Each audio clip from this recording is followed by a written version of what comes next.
ഞാൻ ഈ ഭൂമിയിൽ ജീവിക്കുന്നതും ഖബറിൽ പോയാൽ ജീവിക്കുന്നതും മഹ്ശറിലെത്തിയാലൊക്കെ എൻ്റെ ഉമ്മത്തിന് വേണ്ടിയല്ലേ. ഇങ്ങനെ ആരെങ്കിലും ഉണ്ടാവുമോ ലോകത്ത്? നമ്മൾ ജനിക്കുന്നതിന് മുമ്പ് നമുക്ക് വേണ്ടി ദ്വാരുന്ന ആൾ ഉണ്ടാവും? ഇങ്ങനെയൊക്കെ കഷ്ടപ്പെട്ടിട്ടും നാട്ടുകാർ നന്നാവട്ടെ എന്ന് വിചാരിച്ച ആ നാട്ടുകാരല്ലേ കല്ലെറിഞ്ഞത് എവിടെ? കാലിന്. ഏത് കാലിന്? സ്വർഗത്തിൽ ആദ്യം എടുത്തു വെക്കേണ്ട കാലിന്. തളർന്നു പോയില്ലേ ത്വായിഫെന്ന്?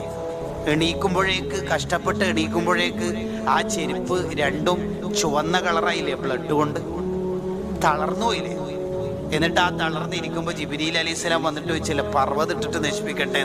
വേണ്ട വേണ്ട വേണ്ട, പാവങ്ങളല്ല, വേണ്ട. എല്ലാം ആരെങ്കിലും ഉണ്ടാവുമോ ലോകത്ത്?